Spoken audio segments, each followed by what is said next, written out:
If you found this video, you're trying to make sure that you don't have the wrong guys in your starting lineup and take the L of the century and lose in the fantasy championship after you did all of that work to finally make it to that. Lucky for you, you found this video because I'll be going over all of my top starts and sits as well as going through every single matchup of the week so you guys can get some information and anybody watching this video can get some information. If you're feeling generous, go ahead and hit that like button, but I do not want to waste anybody's time. If you want to stick around to the end of the video, I have a list of top defenses we can pick up that are probably still on the waiver wire that is better than the one you're starting right now. So if you want a little bit more insights on defenses, just go ahead and stick around to the end of the video. But CEH is the #1 guy we need to be starting this week. A great start that probably isn't going to be started in most people's leagues. And I'm sure you've heard enough about him already. He's been a kind of a hot topic as of late, but there is still some uncertainty with him. Him and Pacheco both were limited and missing from practice on Thursday. So that's not a good sign because we already have Jerick McKinnon on IR. So we really don't know what running back we're going to be dealing with this week. It is going to be CEH or Pacheco, whichever one it ends up being. Put them in your starting lineup and set it and forget it. And the reason we want to be starting CEH this week is because the matchup is extremely favorable. They get the Cincinnati Bengals, who allow top 10 points to opposing running backs this year and have been bad as of late as well. It's not just a season stat that doesn't really depict anything. They're also pretty vulnerable to outside runs, and if we know anything about the Chiefs, they like to run those trick plays, get players on the outside with speed. They did that with Isaiah Pacheco last week in a wildcat formation. He got a touchdown, so we could see a lot of upside and special usage in that case, and he also gets a good amount of usage in the receiving game, and it's not like he has a choice anymore because Jerick McKinnon is injured, and if he's the only running back starting, nobody else is really going to take any snaps or volume from him. It's the Chiefs offense is one we can relatively trust. I know they've been bad and inconsistent as of late, but it's really not something I'm completely worried about. Patrick Mahomes is still good. They still got a good coaching staff. They're in a bit of a slump. I don't expect that to slow him down at all. The Chiefs are favored to win this game by a touchdown. It's a very favorable run-heavy, run-first script against the Cincinnati Bengals, who have a terrible run defense. And for the matchup, we're starting our regular guys here. Obviously, CH is going to be started, Kelce as well, and Patrick Mahomes. I'll get more into those two later in the video. And we have to be treating Rashee Rice as a wide receiver 1 at this point. He's going to be a fine start this week. But as for the Bengals, I'm really not in love with starting any of these guys. The Chiefs have an above-average run and pass defense, so it's going to be a little bit tough for T. Higgins and these receivers and even Joe Mixon and the running backs to get going. The thing is, Jamar Chase is expected to miss this game, and that would put T. Higgins as the wide receiver 1 again. And you'd think that brings offense, targets, volume, all of that stuff, but it really is more risky than you'd think. Yes, he put up 22 points last week, but the Chiefs run the most to high safety in the NFL, which really limits the big plays, and that's exactly what T. Higgins ripped all of his fantasy points from last week. He's also being shadowed by L'Jarius Sneed. If we look back the week before, yes, the Raiders won, but Devontae Adams only had 4 yards. So he's not necessarily a sit, but I do want you guys to be aware of the extreme risk that does come with him on a week-to-week basis with Jake Browning at quarterback. If you guys have any more specific questions, go ahead and comment it on this video while you're watching, because I do get to 100% of my comments guaranteed. It's the one thing I can give back to you guys for watching all these videos. But a running back we need to be sitting is Gus Edwards, and the reason for this is because of the matchup. It's just really, really negative. The Miami Dolphins allow the 5th least points to running backs this season, and they're a lot softer in the air than they are against the ground. Their run defense is really, really good. Their pass defense, not so much. It's still decent, but it's a little bit washy. The Dolphins defense itself allows the 2nd least rushing yards per game to opposing running backs, as well as the low fantasy point number in general, so they don't allow a lot of touchdowns either. And they statistically are one of the best tackling teams in the NFL. They don't really allow many missed tackles, so there's not very many opportunities for big break-off plays. And that really does hurt you when you're a running back like Gus Edwards, because he's a between-the-tackle guy, and he's really one of those big physical running backs that's not a Jahmyr Gibbs super athletic freak. So we can expect a more pass-heavy game script from the Ravens, and a lot more of their rushing volume is going to come from Lamar himself, like we saw in the 49ers game last week. And he doesn't really get used in the receiving game either. That is Justice Hill's role. Gus Edwards is the main goal line back, but if you're not going to be getting usage and you're in a committee, you're going to need that touchdown to be viable. It's not something I want to bank against a really good Miami defense. And as an RB1, it's not really like he has a guaranteed total of targets, snaps, or whatever he's going to be getting like a Saquon Barkley. He's a mid-tier guy that could see 4 carries one week, he could see 12 the next. You really don't know, and I don't want to be taking that risk in the fantasy football championship. Again, I'm sure if you've made it to the fantasy playoffs, there are better guys on your bench or even on the waivers that you can be starting over him, like CEH, like even Zamir White if Josh Jacobs were to miss. More information on all that coming later in this video. Again, if you have any specific questions, let me know in the comments. I will answer them. But as for the matchup itself, we're going to be sitting Tua if you do have the availability to do it. The Baltimore Ravens allow the 7th least passing yards in the entire NFL in the second half of the season, as well as the 8th lowest passer rating. They're really tough and have been great as of late. It's one of those scenarios where recency bias and just being a hot team in general fuses together and makes it a really tough matchup. I mean, look at what they did to Brock Purdy last week. He was essentially the MVP front runner, and now he's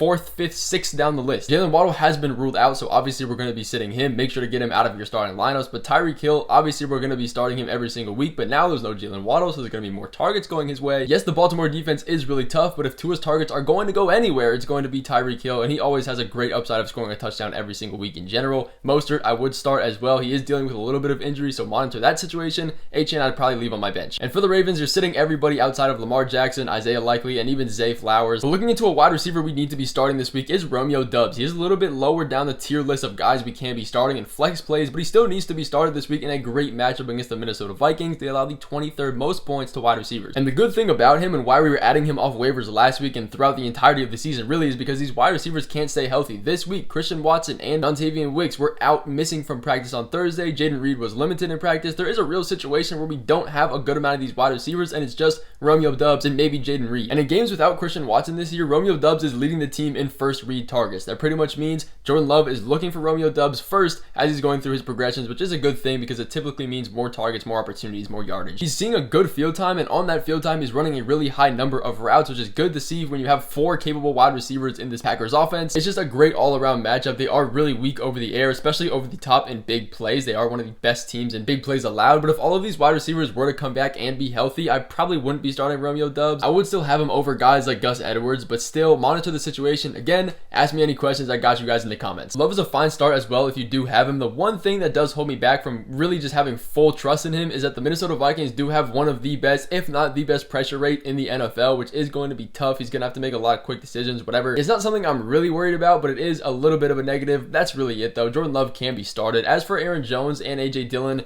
it is going to be risky because it looks like AJ Dillon is back in this offense taking goal line snaps. That's the one thing we wanted Aaron Jones to be able to do. He had over 100 yards on the ground last week against the Panthers, but he really didn't capitalize on it because he's not really getting an insane amount of receiving work or goal line work. I probably wouldn't be starting them this week. They've just been so extremely inconsistent. I don't want to deal with it. If you have no choice, I guess you're going to be going with Aaron Jones over AJ Dillon. In a perfect world, we don't have to deal with that situation. Tucker Kraft can be started if Luke Musgrave is going to be out, but it looks like he's returning from IR, so I'd probably lean away from both of these tight ends. And as for the Vikings, we're always starting Justin Jefferson. It doesn't matter who the quarterback is. Jaron Hall has been named the starter. I guess that's a good thing. Who knows? I really don't like any of their quarterback options. Alexander Mattison can be put in a flex spot. Nothing really more than that. And Ty Chandler's a fine RB2 if you need him. But another guy we need to be sitting, going back to the running backs here, is Khalil Herbert. And he has to be sat. Now, don't get it confused. He had a great game last week. 20 carries, over 100 yards, touchdown, everything you want to see for a running back. But you cannot be starting him with confidence just because of one game, especially in this backfield that you're dealing with in a committee. But first things first, the most obvious part of it is that the Falcons are a pretty tough run defense. They allow the second least points to opposing running backs in fantasy and allow the 15th least yardage. And all that really means, if you're wondering how they're second in points allowed, but they're only 15th in yardage, it means they're not really letting running backs score touchdowns. They just let their very first running back of the entire year score a rushing touchdown, and it was Jonathan Taylor after 3 one-yard run attempts at the goal line. But again, going back to this backfield situation and them specifically, I don't want to be dealing with it. Khalil Herbert was in this game because Donta Foreman was dealing with personal issues. He missed this game, and it kind of felt like the Bears just threw him in this lineup and told him, go get a bucket, do what you got to do, and he did decent. But again, that doesn't mean you can trust him. This offense in this backfield in general has been up and down all season. He hasn't had a snap share over 50% since week 5, and he's projected to be the RB2/3 behind Foreman and Roschon Johnson. And if you want to get more technical and look at the stats, Foreman's projected for 34 yards, Herbert's projected for 28, and Roschon's projected for 20, and a majority of the receiving work. Again, there's no upside. It's just going to be a complete headache. Avoid it at all costs. I do not care if he scores a touchdown. That alone probably won't make him fantasy relevant anyways. You're going to be starting Justin Fields. His rushing upside alone is going to keep him as a top quarterback, and you're also going to be starting DJ Moore. I know he had a down week last week. He was out with injury, coming back. It was a game you can throw away. In general, he's a top 15 wide receiver with Justin Fields. It should be a good bounce back spot against them. Yes, the Falcons defense is tough against wide receivers and running backs, but if the targets are going to go anywhere, it's going to be DJ Moore, and he's one guy, the only wide receiver that I would trust here. I wouldn't trust Cole Kmet either because last week really just cemented his inconsistency. He only ran 11 routes in the entire game. The majority of the time they had him blocking, which doesn't make any sense because they had a matchup against the Cardinals, who have the second worst pressure rate in the entire NFL. Their defense is terrible. Their defensive line is bad. They barely pressure the quarterback. Why is he blocking against a team that can't pressure? I don't know. He didn't run routes. He didn't catch passes. If you're not running routes, you can't get fantasy points. I'm avoiding it. Maybe they'll give him some usage here and there. I don't want to deal with the headache though. As for the Falcons, we're not going to be throwing a bunch of people into our starting lineups and forgetting it. I mean, Bijan can still be started. We drafted him with a high draft capital. Taylor Heineke is playing, which does elevate his play and upside just a little bit. And it's not like the Bears have an insanely good run defense. He can get some usage. But as for everybody else, Drake London's going to be a really boom bust play as well with all of these tight ends.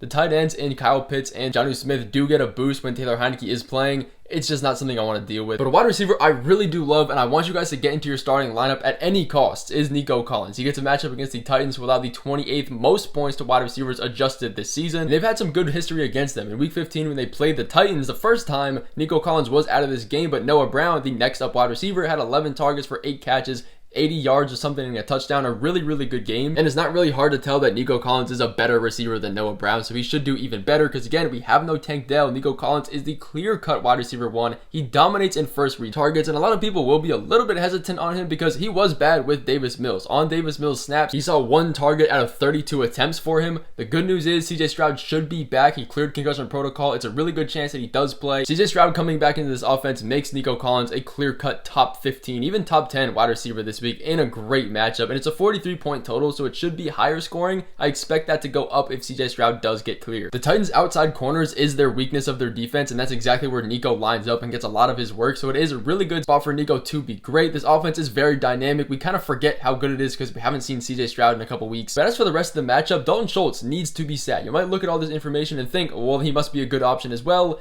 No, he's really not. This for a couple main reasons. The Titans might be really positive against wide receivers, but they are one of the toughest against tight ends. For some reason, they allow the 7th least yardage to tight ends, and they have only allowed 1 touchdown all season to the tight end position. Dalton Schultz is really just a hit or miss play in general. It's a bad matchup for him specifically, and when you have Nico Collins coming back and I guess Noah Brown being ahead of him in the target competition, and maybe even Devin Singletary, I'm not too excited about it, but we are going to be starting CJ Stroud as well if he does play. Obviously, Noah Brown and Devin Singletary, I'm not really too excited to play. If you absolutely need it, you can. As for the Titans, Derrick Henry is going to be started. DeAndre Hopkins, I wouldn't treat as anything more than a flex play. Will Levis is probably going to start this week. He was dealing with a bit of an ankle injury. It's not insanely serious. He is going to play. He might be a little bit limited in mobility, which could hurt this offense. So we're not going to be starting him, but Chig can be played if you do have him at tight end. I have him about my tight end 12, but everybody else in that offense is a no-go. And as for a wide receiver we need to be sitting, and this one is pretty serious here, is George Pickens. After last week, a lot of people are going to come for me about this take, but the thing is, he started in 50% of leagues right now. I don't know how he's being started in 50%. That's an insane amount for a boom bust guy. Yes, he is still boom bust. But last week was a fluke. I'm sorry. Mason Rudolph was projected for 200 passing yards. He doubled it. George Pickens doubled his projections as well. A great game, not taking that away from him, but it's not going to happen again. And let me explain to you why everybody says George Pickens is a boom bust player. 29% of his fantasy points on the season for the entirety of the season through 16-17 weeks have come on 4 catches and 4 plays. And 32% of those fantasy points he scored on the season have come from go routes. And why is that a big deal? Because the Seahawks are number 1 in stopping the go routes. Ever since Tariq Woolen came back in this offense in week 3, they have been the best. And when you take away the guy in George Pickens that got half of Mason Rudolph's usage, it's going to be a really one-dimensional offense. And it's not like the Seahawks have an insanely tough pass defense anyways. They're 12th in points allowed to wide receivers, so a little bit more on the positive side. But George Pickens is exclusively a downfield threat, and they're taking that away completely. And yes, they're positive against wide receivers in general, but when you break it down a little bit more, they allow the 10th least points to perimeter wide receivers. It's not a great spot for George Pickens. But they are 4th in points allowed to the slot wide receivers. So if you wonder how they're 12th, it's because the 4 and the 10 kind of mix together. It makes them the 12th overall defense to fantasy wide receivers. That's why it's important to look more into the detailed stats and understand that the season average just by itself doesn't always depict the information. But unfortunately, George Pickens doesn't play as a slot wide receiver. That is Deontay Johnson's job. And it's not like his role changed last week either. I know a lot of people are going to say, well, this is a turning point. Mason Rudolph, this. He still got the same amount of targets, about the same amount of usage. He just broke away on a really big slant play. Mason Rudolph isn't a quarterback we can trust. Again, he's projected for 200 yards this week. On the road, you might be able to start Deontay Johnson, but in a perfect world, we're not going to be starting any of these players for the Steelers. I don't want to deal with the headache and the inconsistency of this offense. As for the Seahawks, we're going to be starting the regular guys. Kenneth Walker can be started. DK can be started. Lockett, I'm a little bit worried about. I probably wouldn't look to be starting him.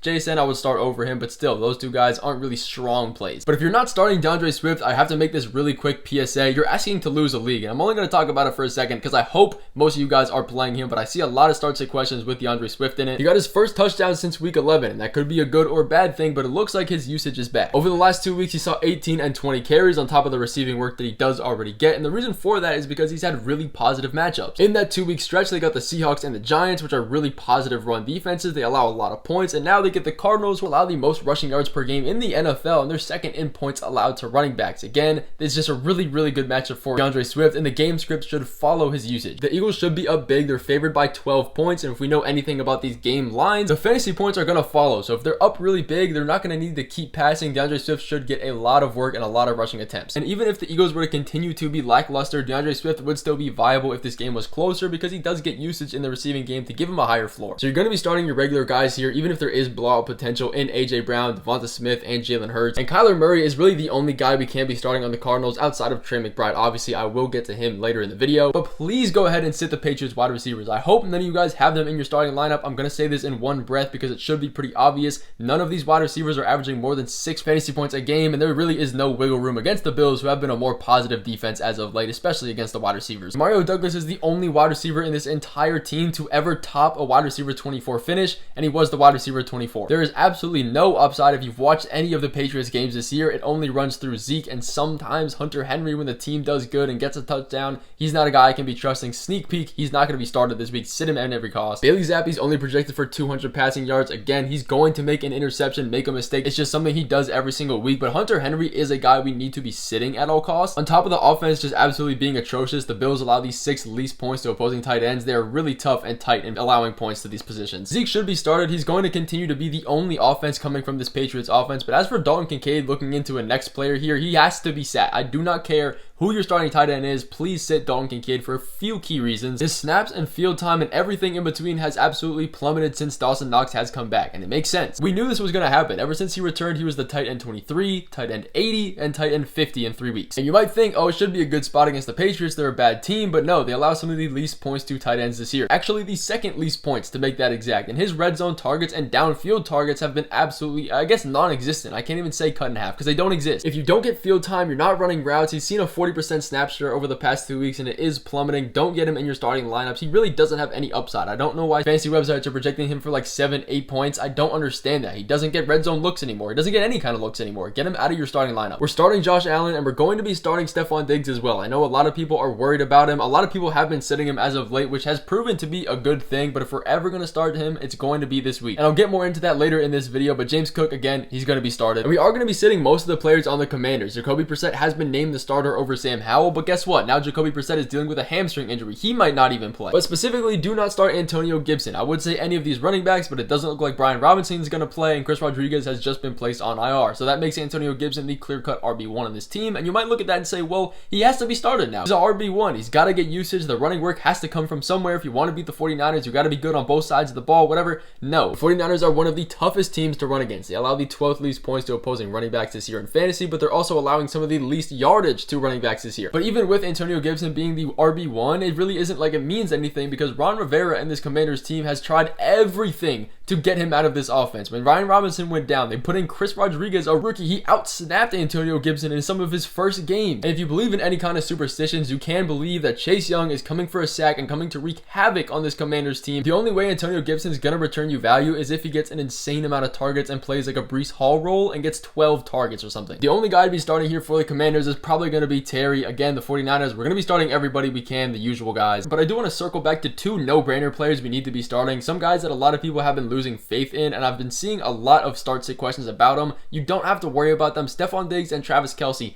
need to be started this week. I know they've been bad. For Kelce, this is going to be a get-right game. If he's ever going to be good, it's going to be now. He plays the Cincinnati Bengals, who allow the most points to opposing tight ends this season. They have been astronomically bad all year. They have been terrible over the top, and that's where Kelce gets a lot of his work in the yards after catch. Bengals do have a really, really bad red zone defense as well, and if we know anything about the Chiefs and Patrick Mahomes, they're going to be able to get him utilized in the red zone. He's a big target. He's going to be the #1 guy every time. The Chiefs have been really bad as of late, so this should be a spot where they can come together and go back to the well and go back to what worked with Travis Kelce and Patrick Mahomes and have a real get-right game. As for Diggs, he's been super inconsistent as of late. A lot of people have been sitting him. He hasn't put up double-digit points in like 4 weeks, and I understand the pain here because the same thing happened last year in the month of December. Stefon Diggs just completely falls off. Do I know why? No, there's no stats that back up this information. It just happens. Stefon Diggs has been absolutely invisible in December. But if there's one thing that reigns true despite all of this inconsistency, is that Stefon Diggs absolutely destroys the Patriots every time they get a meeting. Earlier in the season when they played, he had 12 targets, a touchdown, 20 fantasy points. And the same thing has been happening for the past few years. It's a good matchup. It should be a positive. The Bills are projected to blow out the Patriots, so if anything, somebody's going to have to be scoring these points to make it a blowout. The Patriots allow the 11th most points to opposing wide receivers this year. It's a great spot. If we're ever going to start him, start the studs and do it this week. But building off that, a tight end I really do hope you guys are starting is Trey MBride. I don't care who you have at tight end, make him the starter. He's an easy start for me. I wasn't even going to talk about him in this video because I assumed everybody was starting him anyways, but he's only being started in 52% of leagues right now. That's insanely low. Why is it that low? He's a top 2 tight end this week. And the Cardinals do get a plus matchup against the Eagles this week, who allow the 12th most points to opposing tight ends, but it's not really just the matchup that the Eagles allow a lot of points.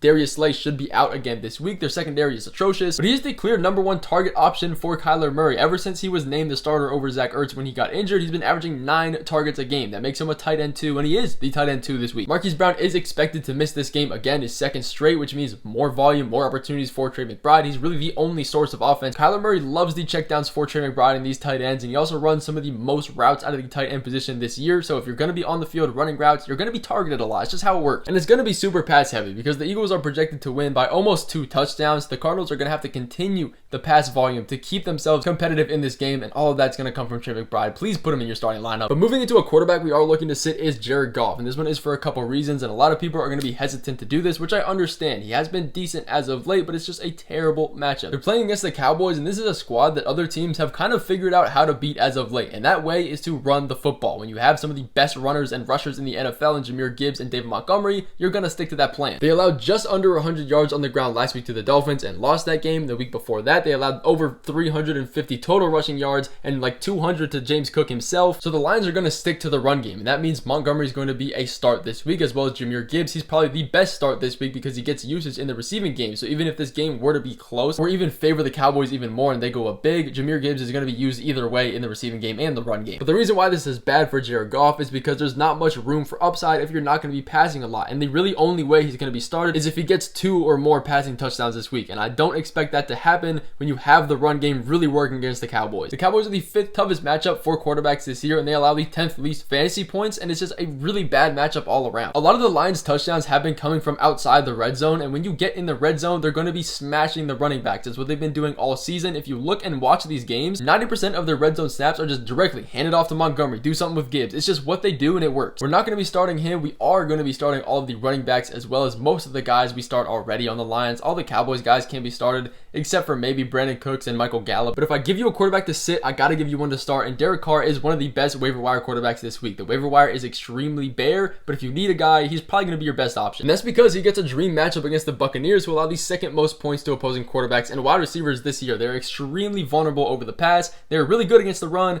but they're a pass funnel. That's how you beat them. Carr is always going to carry a little bit of that risk week to week, but when you have a defense that's really good against the run, you're probably going to be passing a lot already, and you have Alvin Kamara that's a good pass catching running back, so they're probably going to get a lot of checkdowns and less rushing attempts itself. And if we know anything about football and fantasy football, the more passing attempts you get, the more opportunity for yards, touchdowns, and fantasy points. That's again just how it works. And Derek Carr already has a high passing volume. He averages the 8th most passing attempts a game, so leaning to a really pass-heavy script against the Buccaneers isn't something that's foreign to him and that we have to just hope happens. He's probably going to be passing that much anyways. It's not too out of his realm. He's got a majority of his guys healthy. Chris Olave dominates an easy matchup, so he should be a smash start as well. Michael Thomas obviously out, but Rashid Shaheed can be started if you need it. I'm not super in love with it, but again, he is a flex guy. He gets a great matchup if you need it. If you're desperate, he's a guy you can start. We're also going to be starting Alvin Kamara for the other reasons I talked about. They're probably going to get a lot of checkdowns going his way and some usage, some touches. And as for the Buccaneers, we're going to be starting, again, our regular guys. Rashad White, smash play. Mike Evans, smash play. Baker Mayfield can be started if you need it. Not super in love with it, but also Chris Godwin is a volume wide receiver, so he should be started as well. But now for the promised list of defenses. If you guys have made it this far in the video, I want to give you guys a little tip. I posted a video yesterday that has my complete rankings of the defenses for this week, top 1 through 10, as well as a bunch of waiver guys you can get on the waivers that are probably better than the ones you're starting now. So if you have any bit of curiosity about what defense you want to be starting, or just make sure you're starting the best possible one and there's not any better on the waivers, go check out that video. I pinned it at the top. You guys can watch it after this video whenever you feel like it. But I'll give you a quick rundown of some of the best defenses defenses that we can pick up off the waiver wire here in this video. The Jaguars are going to be number 1. They get a very good matchup against the Panthers. I know it might not look like a good matchup because they put up 30 points last week against the Packers. That's the most points they've scored all season. They're not going to look like that again, and the sportsbooks have us backed on that. The Panthers are barely projected to score. They're projected to lose this game. The game total is low in general. The Jaguars have a great defensive line. The Panthers have a terrible offensive line. Those two things mix. A lot of sack opportunities. This team is not good. Bryce Young is projected for 190 passing yards, not even at 200. We've been targeting defenses that play against the Panthers offense all year, and they've graded out as a top 5 defense. We're going to continue that. There's no reason to stop it now. The Rams are also a great safe option if you are looking for that specifically. They might not have the insane highest upside of all time,